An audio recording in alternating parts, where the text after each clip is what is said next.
오늘 이 시대가 필요로 하는 것은 믿음의 영웅, 용사들을 요합니다. 미국 같은 큰 선진국, 기독교 국가라고 하는 이 나라가 2%의 동성애자들에 의해서 미국이 온통 동성애 국가인 것처럼 이 법이 만들어지고 가게에서도 이 동성애자들 차별하면 안 된다고 하는 법이 만들어지고 결혼식을 거부한다고 해서 문제가 생기고 벌금을 내는 이런 일이 생겨났습니다. 그래서 이것은 지금 걷잡을 수 없는 대세처럼 되어져 갔어요.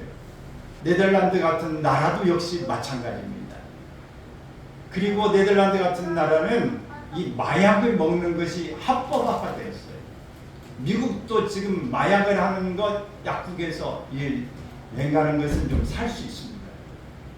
이렇게 합법화돼 가면서 여기저기 흥청거리면서 마약에 취한 사람들이 상당히 많이 일어나고 있는데 우리나라도 젊은 사람들이 마약이 하는 사람들이 굉장히 많고 마약에 대해서 탄소하는 일들이 많은데 엄청나게 지금 붙잡히고 있고 이게 미국 같은 데서 외국에서 유학하고 있는 청소년들이 한국에 오면 늘 마약을 사고 먹고 이렇게 했던 사람들이 습관이 들어서 끊지 못하는 일들이 많이 일어나고 있습니다.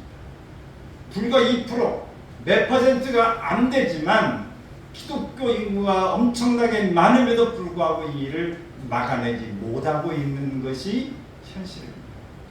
인권, 모든 일들에 평등하다라고 하는 이런 생각들이 들어오면서 막아내는 것이 쉽지 않은 때가 되어진 것입니다.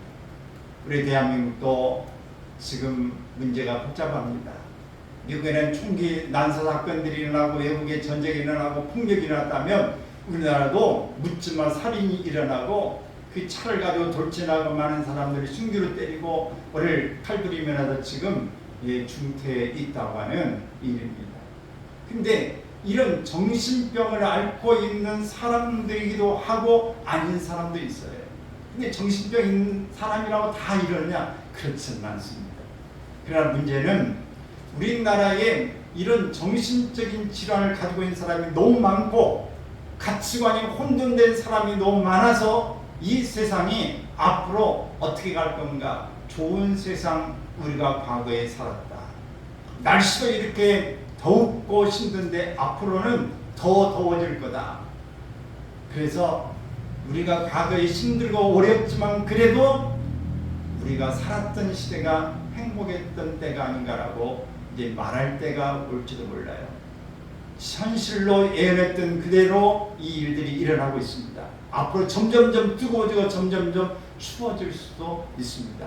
점점점 이 코로나 말고 옛날에 이 많은 질병들이 지금 우리가 사스라든지 이런 것들이 일어나고 얼마나 많은 질병들이 지금 짧아지고 있습니다.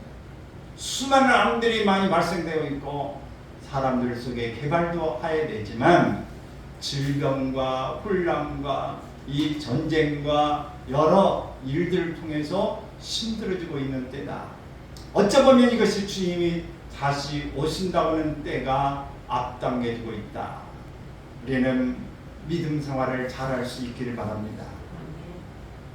우리나라가 세계적으로 모든 것 1등하는 것들이 너무 많죠.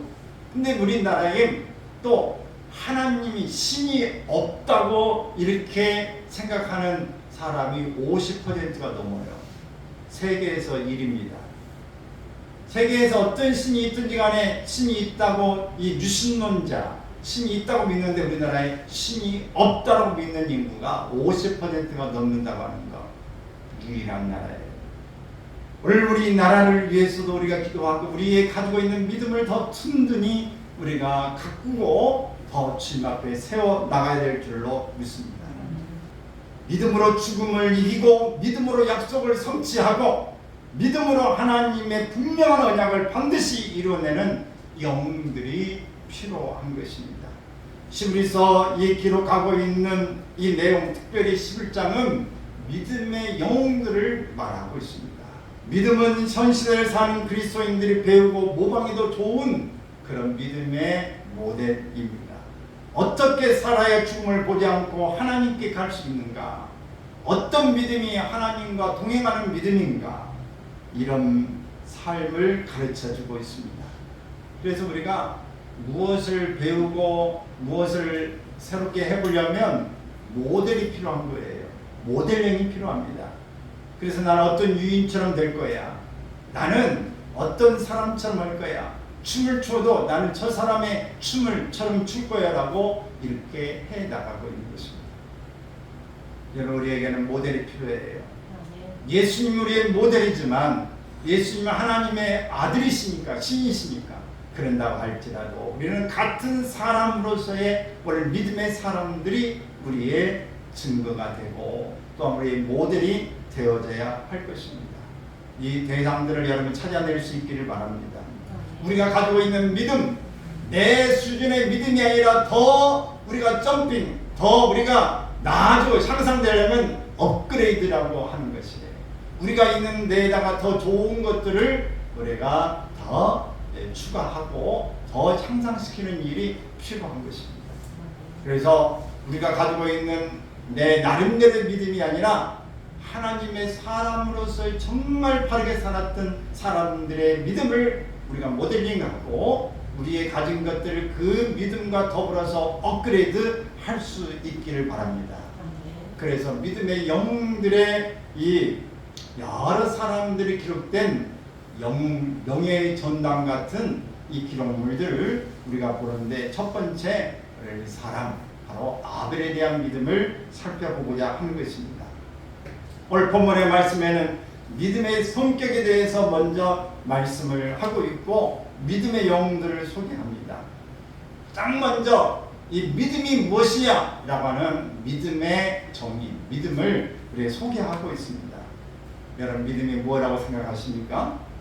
먼저는 믿음은 바랄 수 없는 것을 바라게 하는 것입니다. 믿음이 희망의 근거가 된다 그 말입니다. 믿음은 바라는 것들의 실상이라고 말하고 있습니다.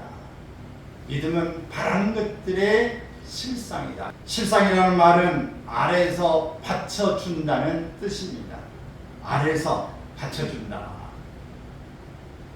즉 믿음이 우리가 바라는 것들을 받쳐주는 근거 혹은 기초가 된다 그 말입니다.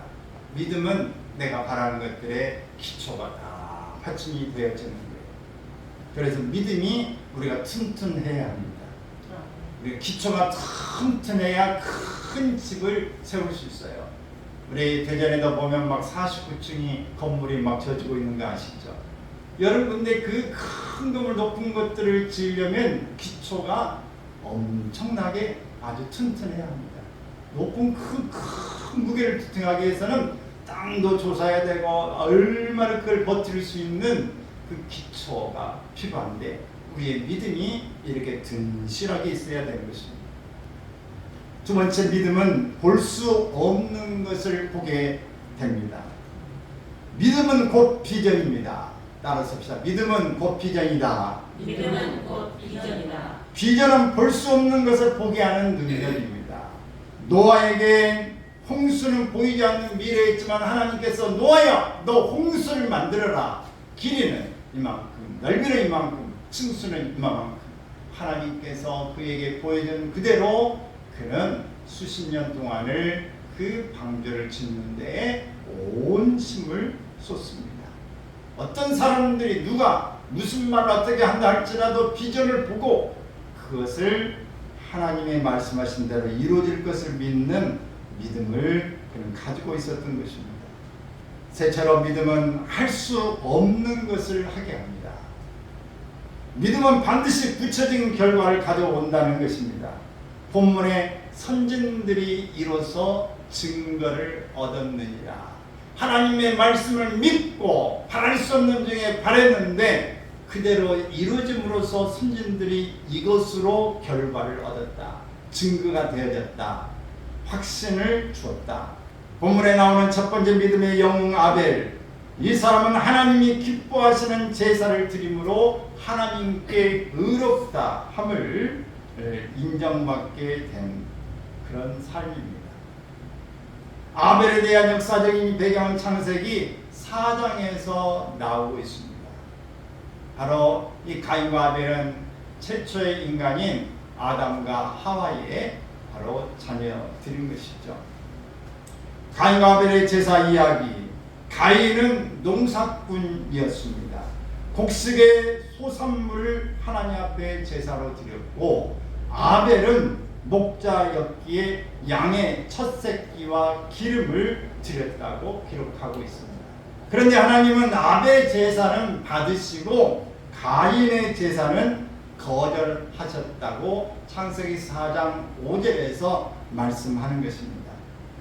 과거에는 어떤 부무사님들이나 옛날에 설교아들은 이런 이야기를 했어요. 이 가인은 농사를 지었기 때문에 이 소산물만 드려서 피가 없기 때문에 하나님이 받지 않으셨다. 근데 아벨은 양을 드리고 피를 드렸기 때문에 하나님 받으셨다. 이런 해석을 하게 되는데 이 해석은 근거가 없습니다. 이렇게 처음에는 하나님의 법이 짐승을 잡아서 피를 드리라는 하나님의 말씀이 없었어요. 그리고 제사는 우리가 나중에 레위기에서 보면 소제도 드리고 번제도 드리고 짐승도 드리지만 곡식으로 드리는 것도 있는 것입니다. 그래서 이것은 말이 되는 일이 아닙니다. 그러면 왜 이 농사를 져서 가인이 소제를 이 농산물을 드리고 이 아벨이 목자로서의 짐승들을 드렸는데 왜 하나님이 가인은 안 받고 아벨만 받았을까 하는 문제입니다. 아벨은 도대체 어떤 제사를 드렸기 때문에 믿음의 사람으로 인정되어지고 하나님 연락하셨을까? 그래서 이 문제를 몇 가지 생각해 보려고 합니다. 먼저는 아벨의 믿음은 첫째 것을 드리는 믿음이었습니다. 창세기 4장 4절에 보면 아벨은 자기도 양의 첫 새끼와 그 기름으로 드렸더니 여호와께서 아벨과 그의 제물은 받으셨다라고 말씀했어요. 성경은 분명히 아벨의 양의 첫 새끼를 드렸다고 말씀합니다. 그러나 가인은 땅에 소산으로 드렸다고만 했을 뿐 첫 열매를 드렸다는 말이 없습니다. 여기에서 아벨과 가인의 헌신의 질적 차이를 발견하게 됩니다. 이 첫 새끼, 첫 것이 왜 중요한가? 첫 새끼는 귀하고 가치 있는 것입니다. 여러분, 우리가 밭에 가가지고 과수를 심었어요. 과수를 심었는데 그 과수의 첫 번째 열매가 맺히면 어때요? 처음에는 있으면 따줘야 된다, 진실하게 이렇게도 하고 합니다만 처음에 얼마나 그게 귀합니까? 여러분, 고추라든지 이런 걸 심었는데 방울토마토 심었는데 첫 번째 열린 거 있으면 얼마나 신기하고 얼마나 참 귀하고 얼마나 소중하게 여겨요. 첫 것은 다 귀한 것입니다. 그러므로 아벨은 가장 귀하고 소중한 것을 하나님께 드린 것입니다. 우리가 포도 농사 같은 치면 첫 번째 이렇게 나타난 것, 그것들이 귀하고 또 어떤 것은 이 듬직하게 이게 잘 자라나게 되어지는 것입니다. 첫 번째 것은 구약의 전통에서 항상 최고로 간주되었습니다. 출애굽기 13장에 보면은 같이 읽습니다. 시작. 이스라엘 자손 중에서 사람이나 짐승을 막론하고 태에서 처음 난 모든 것은 다 거룩히 구별하여 내게 돌리라. 이는 내 것이니라 하시니라. 또 출애굽기 13장 12절에서 이렇게 말합니다. 시작. 너는 태에서 처음 난 모든 것과 내게 있는 가축의 태에서 처음 난 것을 다 구별하여 여호와께 돌리라. 잠언에도 보면 3장 9절에 시작. 내 재물과 내 소산물의 처음 익은 열매로 여호와를 공경하라. 사람이든 짐승이든 식물이든 간에 처음 것은 여호와께 드려야 한다는 것이 구약의 중요한 교훈이었습니다. 우리 출애굽에서도 보면은 첫 아들, 첫 짐승 다 하나님 앞에 구별해 드려야 된다. 이건 내 거다. 장자들을 애굽에 다 죽이지 않습니까? 그처럼 첫 모든 것들은 내 거다 라고 하나님 말씀하고 있는 것입니다. 또한 흠이 없는 것도 제물의 필수 조건이었습니다. 레위기에서 22장에 보면은 같이 읽습니다. 시작. 여호와께 예물로 드리려거든 기쁘게 받으심이 되도록 소나 양이나 염소의 흠 없는 수컷으로 드릴지니 흠 있는 것은 무엇이나 너희가 드리지 말 것은 그것이 기쁘게 받으심이 되지 못할 것임이니라. 처음 것을 하나님이 기뻐 받으시는 이유가 어디 있습니까? 처음 것의 가장 중요한 특성은 흠이 없다는 것입니다. 첫 번째가 흠이 없다. 사랑하는 여러분, 첫째의 의미는 우선순위를 의미하는 것입니다. 아벨의 양의 첫 새끼를 여호와께 드렸다는 것은 여호와의 존재가 아벨에게 있어서는 무엇보다 우선순위였어요. 하나님이 최고입니다. 하나님이 우선입니다. 이런 생각인 것이죠. 자기 인생의 첫째이신 하나님께 첫째 것을 드리고 싶어 한 것입니다. 여러분, 우리가 사랑하는 사람이 있으면 오늘 가장 좋은 거 있으면 누구한테 주고 싶어? 누구한테 말하고 싶어요? 여러분, 우리가 가장 좋은 것, 가장 참 아름다운 것들이 있으면 먼저 전하고 싶은 떠오르는 사람이 가장 귀중한 거예요. 하나님을 인생의 우선순위로 삼은 사람들이 믿음으로 고백하는 믿음의 행위인 것입니다. 우리도 삶의 우선순위를 드리는 믿음의 성공자들이 되시길 바랍니다. 여러분들에게 제 1순위는 누구입니까? 하나님 맞으세요? 혹시 자식 아니세요? 혹시 남편이고 아내고 여러분 아니십니까? 혹시 애인이신가요? 여러분, 우리가 가장 먼저 귀중한 것, 감사한 것 떠오르는 것이 큰 우선순위인 것입니다. 또 아벨의 믿음은 가장 좋은 것을 드리는 믿음입니다. 창세기 4장 4절에 보면은 아벨은 자기도 양의 첫 새끼와 그 기름으로 드렸다 그랬어요. 아벨은 첫째 것을 드렸을 뿐만 아니라 뭘 드렸다? 기름을 드렸습니다. 기름은 구약시대의 가장 좋은 부분을 의미했습니다. 그래서 제물의 기름 부분은 반드시 태워서 주님께 드려야 했습니다. 기름은 하나님의 몫이었습니다. 기름은 좋은 것의 상징이었고 아벨은 좋은 것을 하나님께 드리고 싶어 했다 하는 것입니다. 여러분, 이 권사님들은 더 말할 것도 없고 저 때만 해도 어릴 때 이 기름을 있으면 기름을 막 소고기 기름 같은 것은 그냥 먹는 게 아니라 어떻게 프라이팬에 소고기 기름을 이렇게 해서 돼지고기 기름이나 이런 거 어떻게 막 둘렀잖아요. 들붙지 말라고. 그리고 기름을 옛날에 다 버렸어요, 먹었어요? 먹었어요. 왜? 지방질, 영양가 있는 것입니다. 그걸 다 먹었어요. 오늘 이때에는 지금 우리는 너무 영양이 많아가지고 살 빼니라고 다이어트 한다고 난리입니다. 지방질 있는 거 빼고, 커피도 이거 뭐 빼고, 여러 부분들에 영양가가 너무 있는 건 다 안 먹고, 탄수화물도 빼고, 지방률도 빼고 막 이렇게 다 합니다.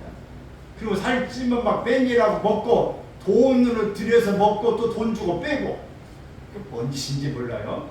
이렇게 우리는 하지만 그 당시에는 이 영양가 있는 것이 굉장히 중요했습니다. 그래서 짐승을 잡아서 기름은 하나님 앞에 다 태워드리는 거예요. 하지만 옛날에 이렇게 귀중한 이 기름, 이것을 사무엘상 2장 16절에다 보면 먼저 기름을 태워 주 앞에 바쳤다 말씀했어요. 하나님께 가장 좋은 것을 바친다는 하나의 상징이 바로 기름을 드리는 일이었다.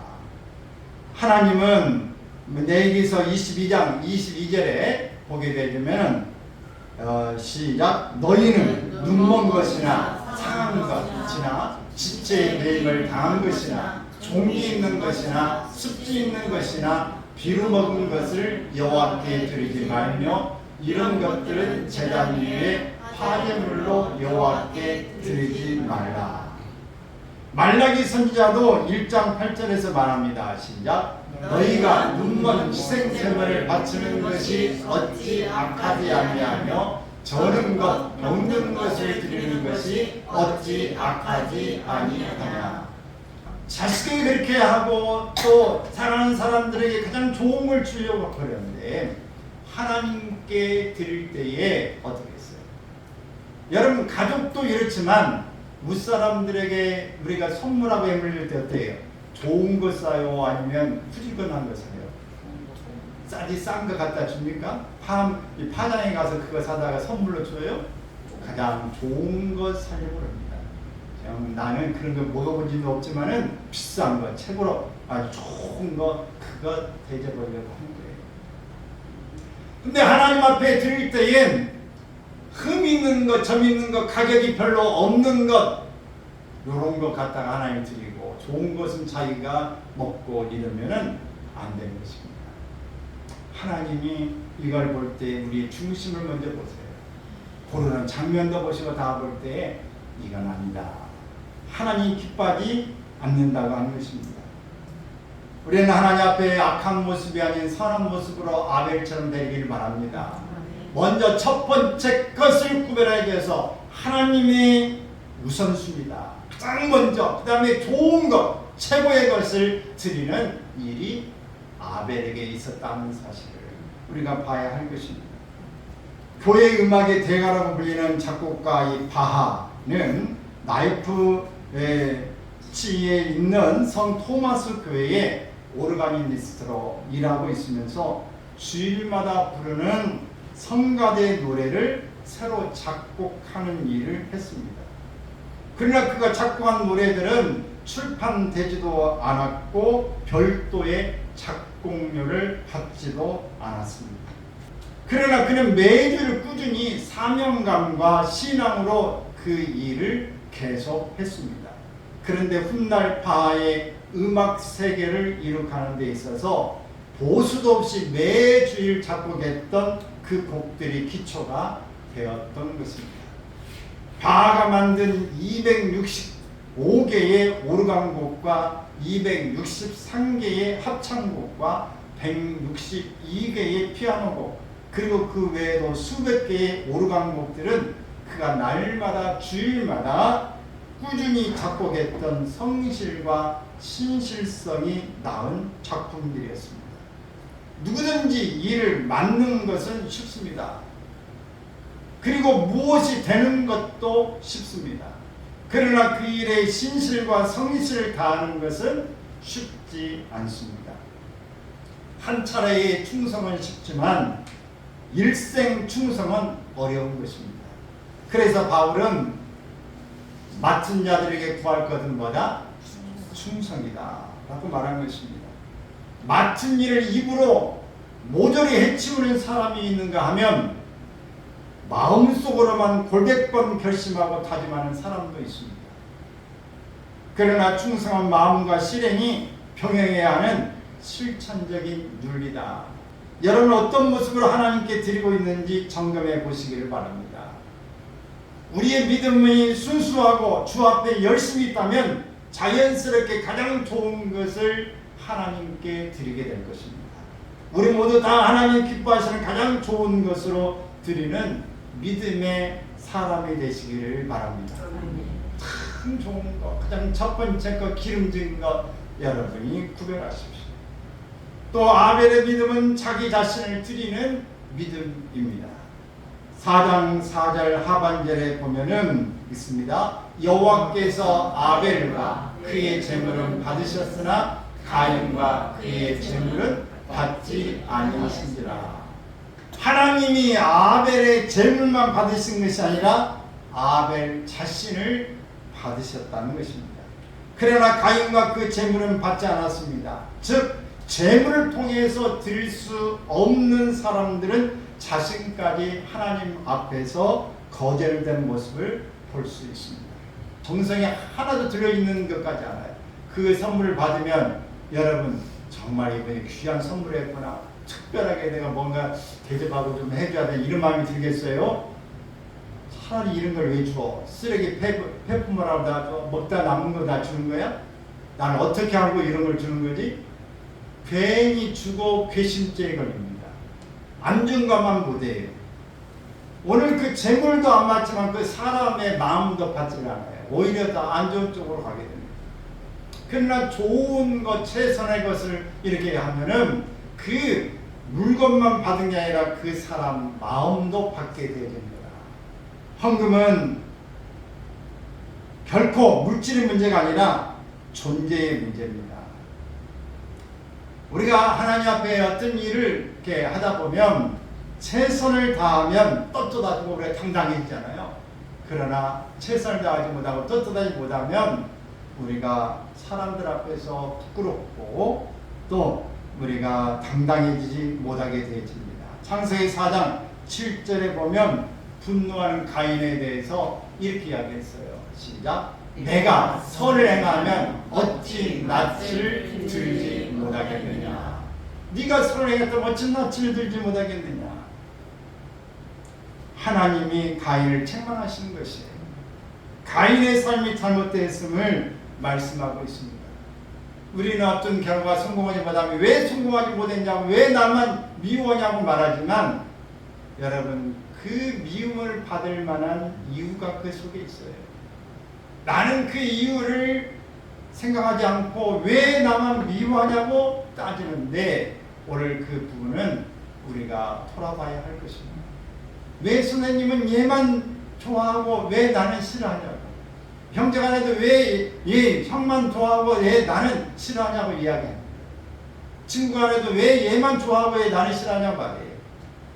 물론 여러 가지 이유가 있을 수 있어요. 편견이 있을 수도 있습니다. 그러나 거기에는 그럴 만한 이유가 있을 수 있다는 것을 우리가 기억해야 할 것입니다.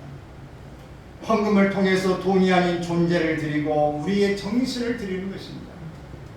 고린도후서 8장에 보면 바울 사도가 고린도 교회 성도들에게 마게도니아 교인들의 헌금 정신을 칭찬하면서 고린도후서 8장 5절에서 이렇게 말합니다. 시작. 우리가 바라던 것뿐 아니라 그들이 먼저 자신을 주께 드리고 또 하나님의 뜻을 따라 우리에게 주었도다. 헌금만 드린 것이 아니라 먼저 자신을 드렸다고 말하고 있는 거예요.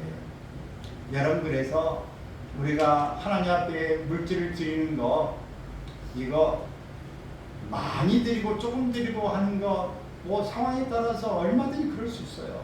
어떤 사람은 1,000원이 어떤 사람은 100만 원보다 클 수도 있고요. 어떤 사람의 이 100만 원이 어떤 사람에게 있어서는 1억을 드리는 사람보다 클 수도 있어요. 상황마다 틀립니다. 근데 많고 적고가 문제가 아니라 어떤 마음으로 드리냐가 중요한 거예요. 감사하는 마음으로, 즐겨하는 마음으로, 하나님이 내게 은혜 주셨다는 마음의 자세가 중요한 것입니다. 미리미리 구별하여 드리는 것입니다. 드릴까 말까, 너무 아까운데 이거 어떻게 해야 돼? 이거 드리면 계산하면 이거 가지고 10,000원 가지고 이 과일 가서 수박 큰 거 하나 살 수 있고, 이거 가지고 뭐 반찬 사고 이거 얼마나 할 수 있는데 이거 드리고, 이거 너무 계산해 보면 사실 드릴 수 없어요. 영택시에, 근데 제가 이제 택시가 택시를 잘 안 타요. 왜 안 타겠어요?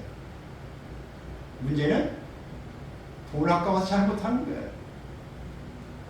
편하지 않아서 안 타는 게 아니라 절약하고 그래요. 그러나 쓸 때에는, 하나님께 드릴 때는 계산하면 못 드려요. 여러분, 우리가 하나님 앞에서 이것저것이 아니라 믿음으로 하나님 앞에 하는 것이고, 하나님 앞에 어떤 자세를 가지고 있느냐가 중요합니다. 먼저 우리가 준비를 한다고 하는 것은 마음이 먼저 준비되어져야 물질이 따라가는 거예요. 마음이 준비되지 않은 물질이 따라가지 않습니다. 그래서 성경이 말해요. 내 물질 있는 곳에 뭐가 있다? 마음이 있다.